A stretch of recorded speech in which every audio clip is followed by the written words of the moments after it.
કામદારો માટે હાઈકોર્ટે એક મોટો ચુકાદો આપ્યો છે। નોકરીએ જતા કે આવતા અકસ્માત થાય તો વળતર મળશે। ગુજરાત હાઈકોર્ટે કામદારોના હિતમાં એક અત્યંત મહત્વપૂર્ણ અને ઐતિહાસિક ચુકાદો આપ્યો છે। કોર્ટે સ્પષ્ટ કર્યું છે કે જો કોઈ કર્મચારીનું નોકરી પર જતી વખતે અથવા કામ પૂરું કરીને ઘરે પરત આવતી વખતે અકસ્માતે મૃત્યુ થાય છે તો ચાલુ ફરજ દરમિયાન થયેલું મૃત્યુ ગણવામાં આવશે। હાઈકોર્ટે કહ્યું છે કે નોકરીએ જવા કે આવવા વચ્ચેનો સમય એ પણ રોજગારનો જ ભાગ છે અને આ ચુકાદો જે છે તે નેશનલ એક્સટેન્શન ઓફ એમ્પ્લોયમેન્ટ રોજગારના સૈદ્ધાંતિક વિસ્તરણના કાયદાના આધારે આપવામાં આવ્યો છે। વીમા કંપની અને વાહન માલિક દ્વારા વળતર ન આપવા માટે કરવામાં આવેલી અપીલોને હાઈકોર્ટે આકરા વલણ સાથે ફગાવી દીધી છે।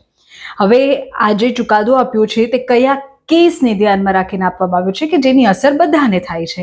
એ કેસની જો તમને માહિતી આપું તો સુરતની સાલાસર પોલિટેક્સ પ્રાઇવેટ લિમિટેડમાં ડિલિવરી ક્લાર્ક તરીકે કામ કરતા વિજયકુમાર વાંકાલાનું વર્ષ 2002માં નોકરીએથી ઘરે પરત ફરતી વખતે ટેમ્પોની ટક્કરે અકસ્માતમાં મૃત્યુ થયું અને એ પછી વર્ષ 2006માં વર્કમેન કમિશનરે મૃતકના પરિવારને 2,88,210 રૂપિયા વ્યાજ સાથે અને 50% પેનલ્ટી એટલે કે 1,44,105 વધારાના ચૂકવવા આદેશ વીમા કંપનીને કર્યો હતો।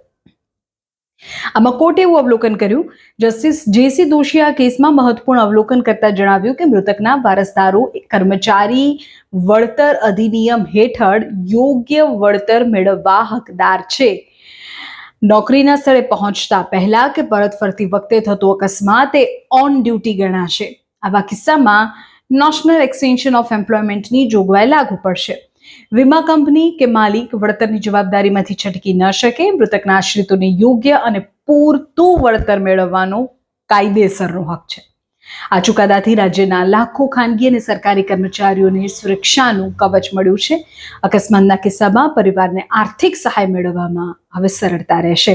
હાઈકોર્ટના ચુકાદા પર તમારો શું ટેક છે? તમને કેવો લાગ્યો છે આ ચુકાદો? સહમત છો કે કેમ? કમેન્ટ કરો।